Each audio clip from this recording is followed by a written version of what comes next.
예, 우리 지난 시간에 우리 오므리 왕조에 대해서 함께 살펴보았습니다. 아마 많은 분들이 알고 계시겠지만 또 꽤 많은 분들이 오므리 왕조라는 그런 그 왕조의 이름을 제대로 알지는 못하셨을 수도 있습니다.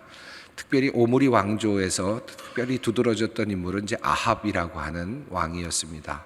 이 아합 왕을 통하여서 일어났던 일들을 우리가 살펴봤는데, 특별히 아합 왕과 관련해서는 선지자 엘리야가 있었죠. 그래서 엘리야가 끊임없이 여호와 편에 설 거냐, 너희가 둘 중에 하나를 선택하라 라고 하는 이 말씀을 하면서 끊임없이 이스라엘 백성들에게 경고했던 그런 이야기를 우리가 함께 살펴보았습니다. 이 아합 왕의 이야기에서 우리가 함께 배울 수 있었던 것은 혼합주의라고 할 수 있겠죠. 그래서 여호와를 섬기면서도 또 바알도 섬기려고 하는 그런 모습, 그러면서도 또 부강해져가는 그런 모습이지만, 그러나 하나님의 평가는 아주 매서웠고 단호했다라는 사실을 우리가 살펴보았습니다. 오늘은 이 아합 이후에 이어지는 또 다른 왕조인데요. 그 왕조가 하나의 흐름이 있는데, 그 중에 하나가 이제 예후 왕조입니다. 아마 예후 왕조를 잘 모르시는 분들도 꽤 계실 것 같습니다. 북이스라엘에서 가장 강력한 왕조는 오므리 왕조 하나가 있고요. 또 하나는 바로 예후 왕조가 있는데, 오늘은 이 예후 왕조에 대해서 함께 살펴보겠습니다. 북이스라엘에서 굉장히 강력했던 왕조라고 할 수 있습니다. 예후 왕조와 관련해서 오늘 강의는 크게 세 가지 흐름으로 보려고 하는데, 첫 번째는 오므리 왕조를 이제 멸망시키는 예후 왕조의 그 출발에 대해서 말씀드리겠고요. 두 번째는 예후 왕조 중에서 굉장히 중요한 왕으로 평가받는, 그런데 성경에는 그다지 많이 나오진 않습니다만은 여로보암 2세에 대해서 살펴보겠고, 그리고 북이스라엘이 이제 멸망하는 그런 장면을 우리가 함께 살펴보려고 합니다. 예후는 이제 아합 왕조를 이제 끝내고, 그리고 이제 새롭게 등장하는 군대 장관 중에서 이제 선발되면서 이제 그 왕조를 이어가는 새로운 인물입니다. 이스라엘의 10대 북이스라엘의 이제 이스라엘의 10대 왕이고요. 28년 동안 나라를 다스린 인물입니다. 아합 왕 7위 시절에 북이스라엘은 하나님을 배도함이 극심했죠. 그래서 이제 더 이상 하나님께서 용납을 하지 못하시고 안 하시고, 이제 엘리사를 통해서 이제 예후를 왕으로 세우시게 됩니다. 자, 이미 엘리야 때부터 이미 이제 예후를 세우는 이야기, 그리고 엘리사를 통해서 이제 예후가 세워지는 이야기가 성경에 나옵니다. 그래서 그 엘리사가 이제 예후를 세워가는 장면이 성경에 묘사되고 있는데, 열왕기하 9장 1절로 3절 말씀입니다. 제가 한번 읽어드리겠습니다. 선지자 엘리사가 선지자의 제자 중 하나를 불러 이르되, 너는 허리를 동이고 이 기름병을 손에 가지고 길랏 라모스로 가라. 거기에 이르거든 님시의 손자 여호사밧의 아들 예후를 찾아 들어가서 그의 형제 중에서 일어나게 하고 그를 데리고 골방으로 들어가 기름병을 가지고 그의 머리에 부으며 이르기를, 여호와의 말씀이 내가 내게 기름을 부어 이스라엘의 왕으로 삼노라 하셨느니라 하라. 이런 내용이 있습니다. 그러니까 엘리사가 이제 새로운 왕을 이제 선택하고 하나님의 부르심에 따라서 예후를 이제 왕으로 선택하는 장면이 나옵니다. 그리고 예후에게 주어진 그 소명이 이제 있는데요. 그것이 열왕기하 9장 7절에 너는 내 주 아합의 집을 치라. 내가 곧 선지자의 피와 여호와의 종들의 피를 이세벨에게 갚아주리라. 이제 아합 왕을 이제 내리고 치고 이세벨의 그 원수를 갚는 일, 이것이 이제 하나님께서 예후에게 준 소명이었습니다. 또 열왕기하 9장 8절 이어지는 내용은 이렇습니다. 아합의 온 집이 멸망하리니 이스라엘 중에 매인자나 노인자나 아합에게 속한 모든 남자는 내가 다 멸절하되, 아합 왕의 모든 집안을 멸절하는 일을 예후에게 맡겼습니다. 이 일을 이제 성경이 예후에게 맡겼다라는 내용이 나오는데, 이 예후에 대한 역사적인 그 자료들이 조금 있습니다. 성경에는 이제 이런 내용들이 나오고요. 그런데 역사적으로 보면 당시에 그 아시리아, 그러니까 아시리아에는 아수르죠. 아수르에는 그 살만 에셀 3세가 치리를 하고 있었던 것으로 보여집니다. 이게 역사적인 이제 자료인데요. 여기 오벨리스크가 하나 발견이 되었는데 영국의 고고학자인 그 레이아드가 발견한 그 오벨리스크입니다. 네 면으로 되어 있고 여기에는 그 5줄씩 이렇게 그림들이 그려져 있는데 그것들이 다 하나씩 하나의 이야기를 하고 있습니다. 당시에 살만 3세에게 조공을 바쳤던 나라들 그리고 그 왕의 이름들이 한 줄씩 한 줄씩 이렇게 적혀 있는 그런 오벨리스크입니다. 영국 박물관에 소장이 된 것으로 알려져 있는데요. 다음 그림을 보시면 그 중에 한 줄입니다. 여러분 잘 보이진 않지만 이 부조에서 지금 이 부조가 지금 예후라고 하는 왕이 살만 3세에게 조공을 바치는 그런 장면이 지금 그 오벨리스크에 그려져 있는 내용입니다. 조금 더 자세하게 이걸 풀어서 이렇게 볼 수 있는데요. 이 그림입니다. 여기 보시면 살만 에셀 3세가 이제 앞에 있고 조공을 바치고 있는 예후인지 아니면 또 예후의 그 사절단인지 모르겠습니다만은 절을 하고 있는 장면이 있고요. 여기에 이런 내용이 쓰여져 있다고 합니다. 나는 오므리의 아들 예후로부터 공물을 받았다. 은, 금, 금사발, 금대접, 금잔, 금주전자, 주석, 왕의 손에 들린 홀과 막대기 이런 것들을 받았다라고 하는 기록이 있습니다. 그래서 성경에는 아합 왕을 이제 물리치고 아합을 패하고 이세벨을 죽이고 하는 일을 맡은 예후에 대한 이야기가 소개되고 있지만 또 역사적으로는 지금 살마네셀 3세 아수르의 그 왕에게 가서 조공을 바치고 있는 오므리의 아들 예후의 모습이 또 역사적으로도 이렇게 나타나고 있음을 볼 수 있습니다. 이렇게 계속해서 친아시리아 정책을 구가하면서 예후 왕조가 계속 이어져 가는데요. 그럼에도 불구하고 이제 100년 후쯤에는 예후 왕조가 멸망할 때에는 결국은 이스라엘이 함께 북이스라엘이 멸망하는 참 안타깝게도 다시 아시리아에게 결국은 이렇게 조공을 바치면서도 속국이었습니다만은 결국은 완전히 멸망을 당하는 그런 일이 일어나고 말았습니다. 성경으로 다시 돌아가서 예후가 어떤 일을 했는가 하는 내용을 살펴보면 예후는 제일 먼저 이제 그 아합의 눈과 귀를 가리고 바알신을 불러온 왕비 이세벨을 심판하는 일을 하게 되었습니다. 이미 여러분 아합과 관련해서 우리가 살펴봤습니다만은 아합의 어찌 보면 눈과 귀가 되고 이렇게 했던 이세벨이죠. 그래서 아합 왕을 대리할 정도로 큰 일을 했던 그리고 도리어 왕권을 행사했던 것으로 보여지는 이세벨을 이제 처단하는 일을 하게 됩니다. 그는 굉장히 강하고 오만한 성격이었다고 하고요. 그리고 사마리아에 바알 신전을 만들었고 또 아합 왕으로 하여금 이제 여호와도 섬기면서도 동시에 바알을 섬기는 그러면서도 바알을 좀 더 섬기고 또 신전을 만들어 갈 수 있도록 만드는 그런 사람이었습니다.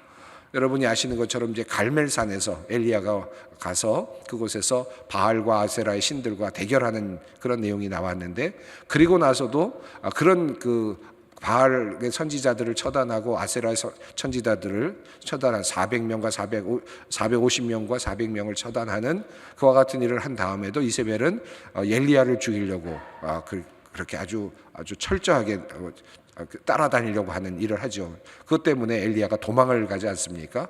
가서 로데마무에 가서 죽기를 청하는 그런 내용이 나옵니다. 끝까지 그 엘리야를 죽이려고 했던 사람이 바로 이세벨이었습니다.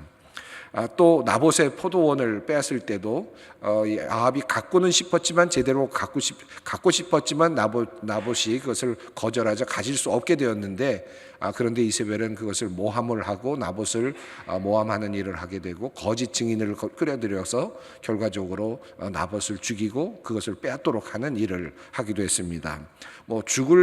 죽어야 되는 이유가 너무 마땅할 정도의 많은 악행들이 있었던 사람이 바로 이세벨이었는데 하나님께서는 이제 그를 예후를 통하여 이제 치시도록 하셨습니다. 한 가지 고고학적으로 이게 확실한지는 정확하지는 않지만 고고학적으로 발견되었다라고 하는 인장이 하나 있는데 이세벨의 인장이라고 합니다. 그 성경에 보면 아합 왕의 인장을 사용하고 또 아합의 이름으로 편지를 쓰기도 했다라고 하는 내용이 열왕기상 21장에 나오는데, 당시에는 그 왕의 인장이라는 것이 있었던 것 같습니다. 그런데 이세벨도 자기 자신이 아마 그 인장을 가지고 있었다라고 하는 것을 고고학자가 이제 찾아냈는데요. 이미 여기 지금 이름을 풀고 있는 그런 내용도 있는데, 이제 이세벨의 인장이라고 알려져 있는 바로 그것을 지금 사진으로 보여드리고 있는 내용입니다.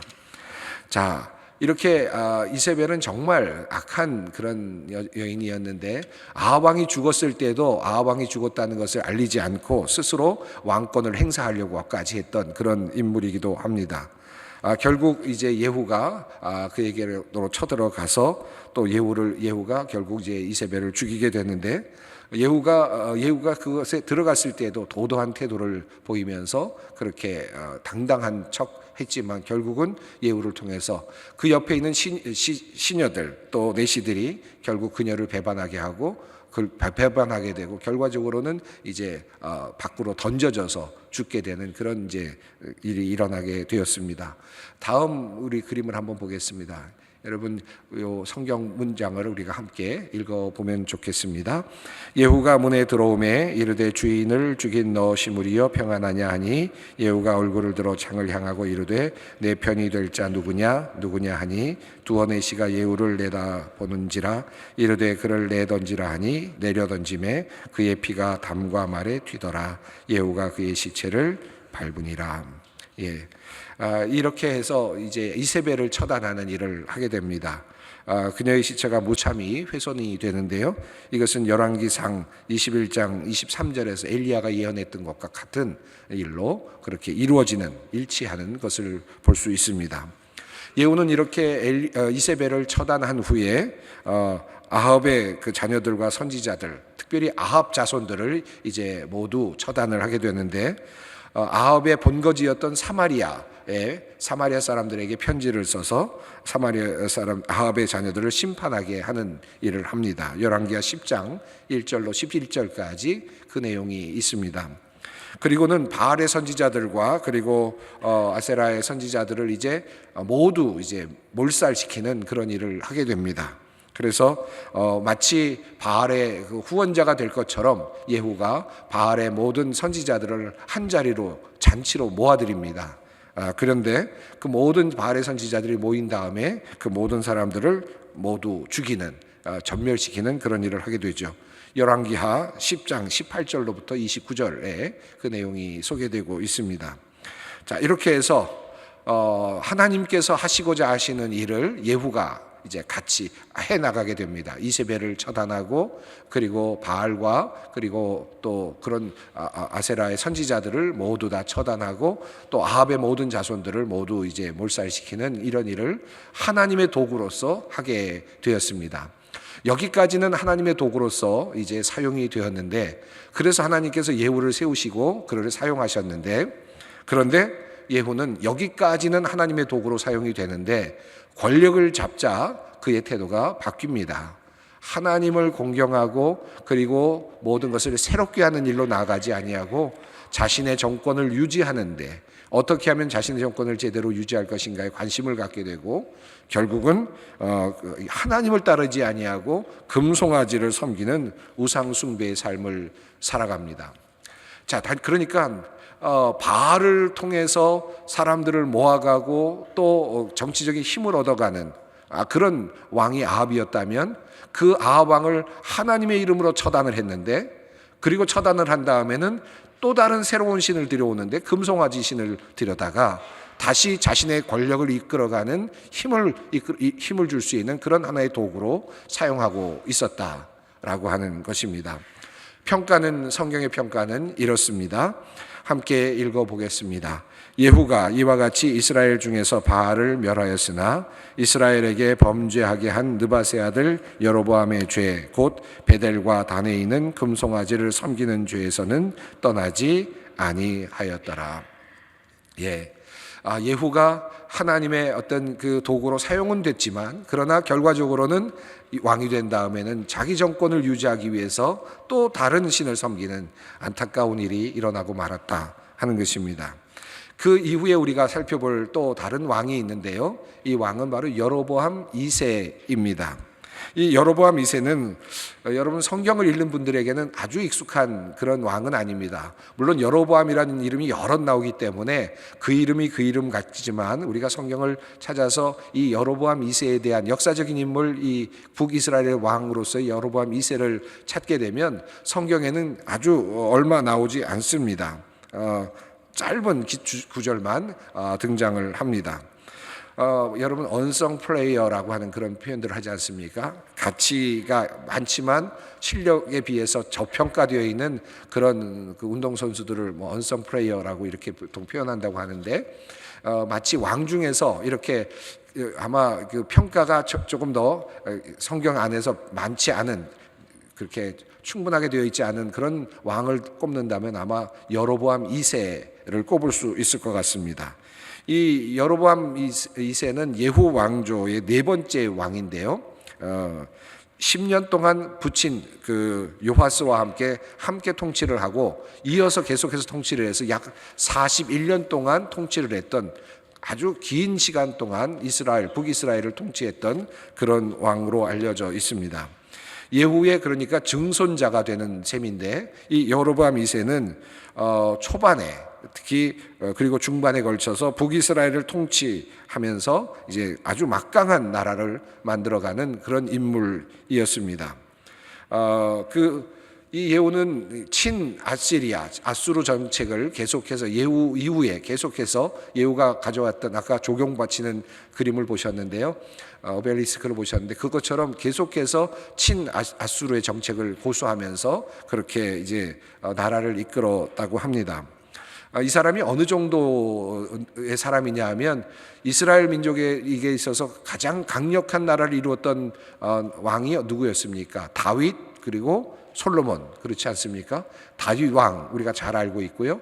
또 솔로몬 왕이 최고의 나라 확장을 시키고 큰 나라를 이루었다고 생각을 하는데, 그 정도까지 이를 정도의 영토 확장을 했던 사람이 바로 여로보암 2세라고 합니다. 여러분 한번 지도를 보시면 이 정도의 그 큰 영향력을 가지고 있었던 왕이 바로 여로보암 2세라고 합니다. 그래서 이스라엘 백성들은 왕 중에서 최고의 왕을 꼽는다면 지금도 다윗, 솔로몬 이렇게 꼽겠지만, 그러나 역사적으로 여로보암 2세를 꼽는 데 주저함이 없을 것이다. 아마 이스라엘 백성은 그렇게 생각할 정도로 위대한 그런 왕으로 그렇게 손꼽히는 왕이 바로 여로보암 2세입니다. 이 여로보암 2세가 이렇게 나라를 조금씩 이렇게 확장할 수 있었던 이유는 아수르의 왕 아수르 니라리 5세가 등극했을 때 이 아수르의 왕이 이렇게 고위 관료들의 힘에 눌려서 제대로 왕권을 행사하지 못했던 그런 시기가 있었다고 합니다. 그때 이 혼란의 시기에 여로보암 2세가 조금씩 나라를 확장하면서 영토를 아수르의 입구까지 확장을 하는 일을 했습니다. 그러니까 강력한 나라를 이루게 된 것이죠. 그러니까 아수르가 혼란스러웠던 틈을 타서 나라를 점점 더 부강하게 만들었고 더 큰 영토를 만들어간 사람이 바로 이 여로보암 2세였다고 합니다. 41년 동안 통치를 했다고 말씀을 드렸는데, 제가 조금 전에 말씀드린 것처럼 성경에는 딱 6절만 소개가 되고 있습니다. 열왕기하 14장 23절로부터 29절까지 나오는 그런 내용입니다. 또 평가도 사실은 야박합니다. 여로보암이 그렇게 부강한 나라를 이루었지만 하나님의 보시기에는 그렇게 마땅치 않으셨던 것 같습니다. 자, 그 내용을 성경은 이렇게 묘사하고 있습니다. 함께 읽겠습니다. 여호와 보시기에 악을 행하여 이스라엘에게 범죄하게 한 느밧의 아들 여로보암의 모든 죄에서 떠나지 아니하였더라. 여로보암 2세가 나라를 부강하게 만들긴 했지만 하나님을 공경하지 않았고 또 여전히 하나님을 떠나서 다른 신들을 섬기는 일을 계속해서 했다. 부강한 나라를 이루기는 했지만, 나라의 영토를 확장하기는 했지만, 그러나 그것이 하나님의 뜻을 따라가지 않았고 하나님을 섬기지 않았다라고 하는 것입니다. 이렇게 하나님의 뜻을 따르지 않는 이런 왕의 치리가 어떤 모습으로 나타났을까요? 이 번영의 시간에 이스라엘은 나라는 부강해졌지만 그러나 극단적인 그 빈부의 격차가 나타나게 되었습니다. 또 거짓된 예배가 횡행하게 되었고요. 그리고 또한 정의가 상실되는 그와 같은 일이 일어나게 되었습니다. 나라는 부강해지고 점점 더 확장은 되고 있지만 나라의 그 사정 그리고 국민들이 겪는 그런 상황은 굉장히 좋지 않았다라고 하는 것을 보여주고 있습니다. 어느 정도 보기가 안 좋았을까? 이 여로보암 2세에 대한 이야기는 딱 6절밖에 없다고는 하지만 그러나 그 시대에 활동했던 그 선지자의 그 글을 보면 그 시대가 어떤 영적인 상태였는지를 알 수 있는데요. 바로 아모스가 그 시대에 활동하면서 예언 활동을 했습니다. 여러분, 아모스 그러면 정의의 예언자라고 하지 않습니까? 정의가 왜곡되고 있는 그 사회 속에서 하나님의 정의를 외쳤던 예언자로 알려져 있지 않습니까? 이 여로보암 2세의 시기가 그렇게 부강한 나라였지만 정의가 왜곡되고 있었던 것을 보여주고 있습니다. 아모스서 2장 말씀, 우리 화면에 있는 것을 함께 읽어보도록 하겠습니다.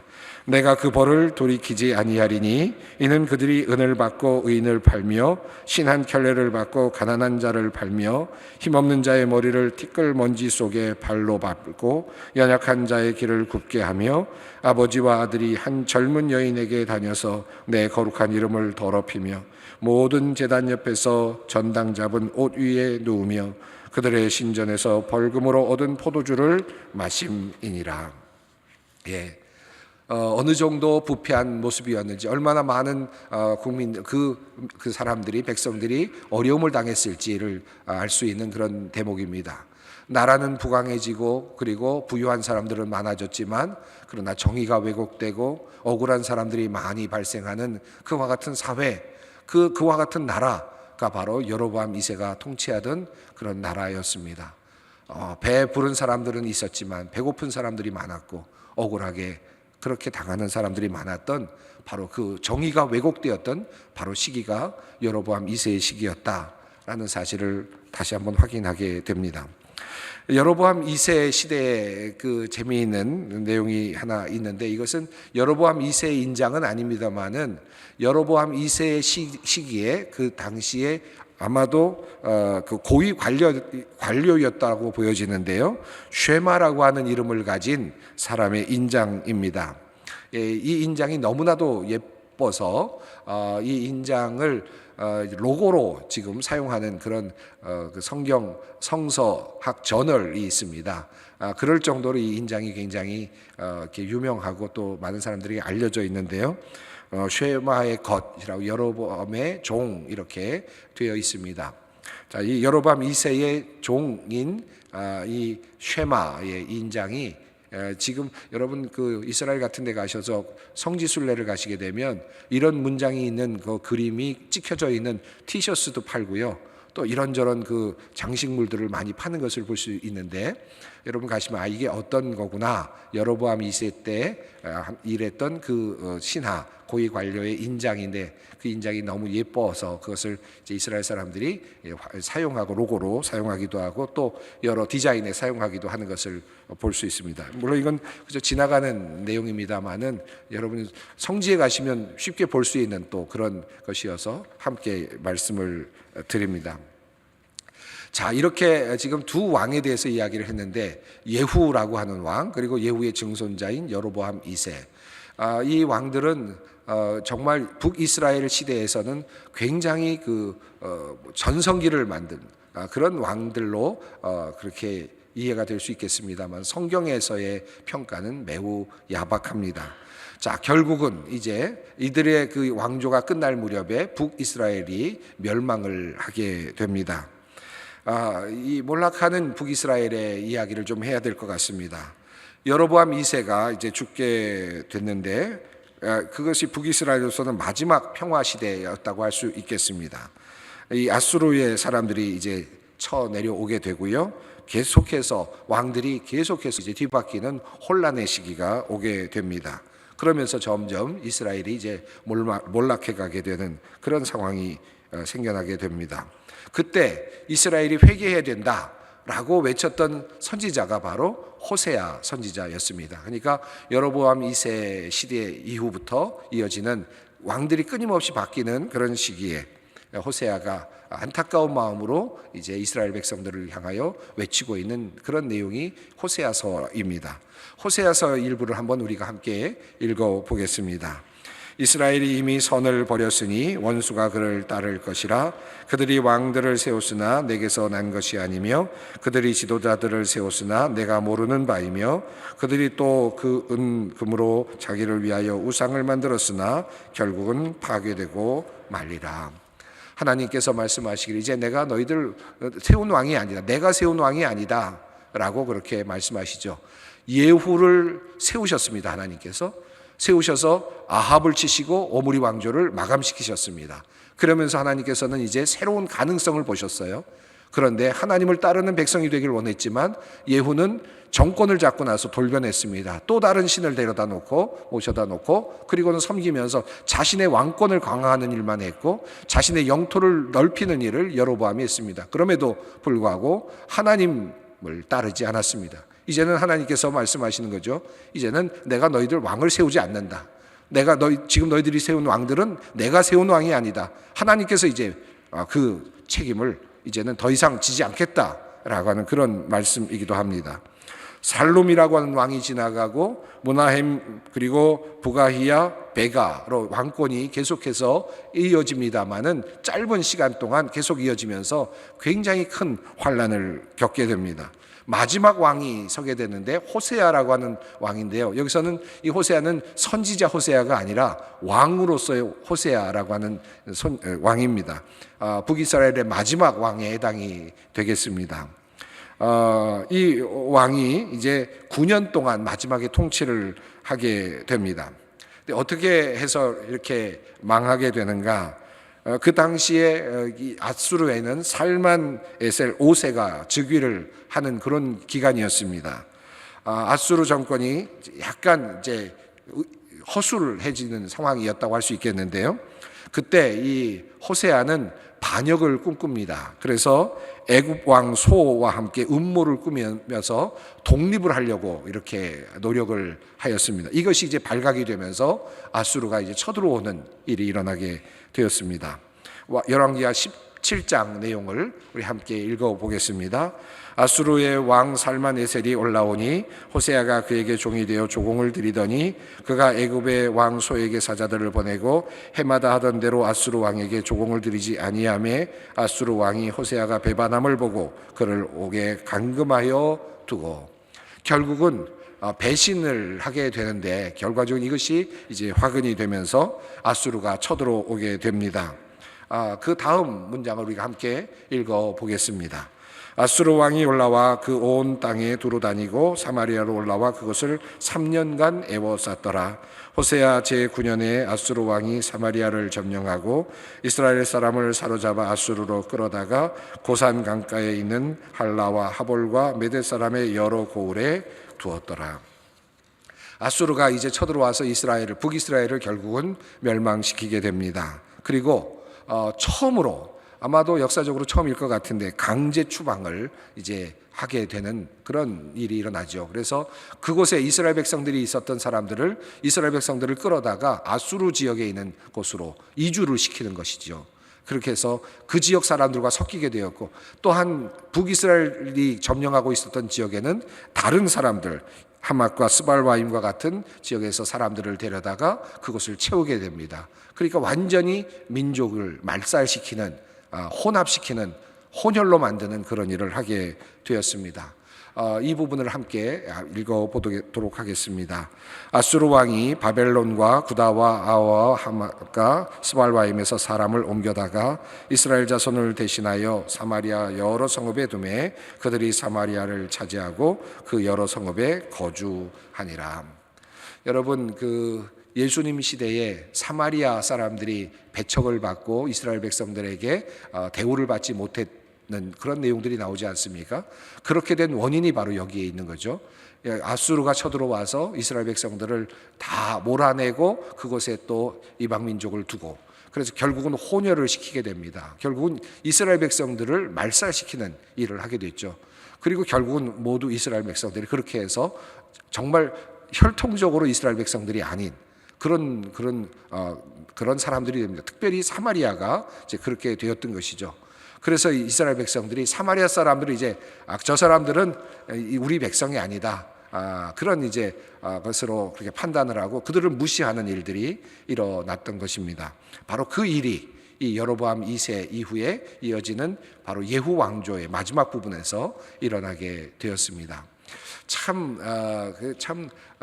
지나고 나서 생각을 해보면 참 그렇습니다. 여로보암 2세가 하나님을 제대로 섬기지 아니하면서 나름대로 힘을 발휘하면서 기지를 발휘해서 아수르가 조금 허술했던 틈을 타서 계속해서 영토를 확장하고 늘려갔는데 결과적으로는 그렇게 했던 것이 결과적으로는 아수르로부터 이제 견제를 받게 됐고 결과적으로는 이스라엘이 멸망하는 단초가 되었다. 결국 이스라엘을 부강하게 만들었던 것이 이스라엘 멸망의 단초가 되었다라고 하는 사실을 생각해 본다면 참 이것이 역사의 아이러니다라는 생각이 듭니다. 무조건 부강하게 만드는 것만이 답이 아니라 정말 그 다음에 어떤 일이 일어날 것인가에까지 생각할 수 있었어야 되는데 그런데 그것은 그들의 몫은 아니었던 것 같습니다. 그저 욕심 많은 왕의 그런 행동이었다고 볼 수밖에 없죠. 하나님을 의지하고 하나님의 뜻을 따라서 그가 통치하고 치리했다면 그런 일이 일어났을까 하는 그런 생각도 해보게 됩니다. 왕에게 배우는 내용은 바로 그런 내용입니다. 하나님의 도구인가 주체인가 첫 번째로 그 내용이 여러분 교재에도 있습니다만은 예후의 경우이죠. 예후가 어땠습니까? 하나님의 도구로 시작이 됐는데 결과적으로는 하나님의 도구가 돼서 처단은 하지만 역사적으로 모든 것들을 정리는 하지만 그러나 다시 정권을 잡고 다른 신을 가져다가 결국은 자신의 통치로 다시 나아가는 이 역사의 그 오류, 끊임없는 역사의 오류가 계속돼서 이런 식으로 이어지고 있지 않나 하는 생각이 듭니다. 정권이 바뀔 때마다 역사적인 소명이 있죠. 적폐를 청산하고 모든 것들을 다시 처리해서 정의를 다시 세우는 일. 이것은 어찌 보면 하나님께서 명령하시는 일일 수도 있습니다. 그런데 그 다음에는 어떻게 되느냐? 그 다음에는 자기 정권을 유지하고 자기 정권을 세우기 위해서 또 다른 적폐를 만들어가는 끊임없는 반복이 일어난다. 이것이 지금 예후의 왕조 이야기 속에서 우리가 배울 수 있는 점이 아닐까 하는 생각이 듭니다. 또한 하나님의 길인가 아니면 인간의 길인가, 우리가 부강하게 되는 것, 부자가 되는 것, 그것이 도리어 위기를 자초하는 또 다른 단초가 될 수 있다. 정말 하나님만을 믿고 따라가는 것, 이것이 더욱 귀한 것이다. 내 사업이 좀 더 잘 되고 더 커지는 것, 그것이 중요한 것이 아니라 하나님께서 나의 기업을 이끌고 계시는가, 이것이 더욱 중요하다. 이 사실을 오늘 이야기 속에서 함께 배웠으면 좋겠습니다. 함께 기도하겠습니다. 거룩하신 아버지 하나님, 감사합니다. 왕들에게서 배우는 리더십 8번째 시간을 보냈습니다. 하나님, 예후 왕조를 통하여 주님께서 주시는 귀한 교훈들 우리의 마음속에 새기게 하시고 우리의 삶 속에서 이 사실들을 실천하며 살아가게 하여 주시옵소서. 우리 주 예수 그리스도의 이름으로 기도드립니다. 아멘.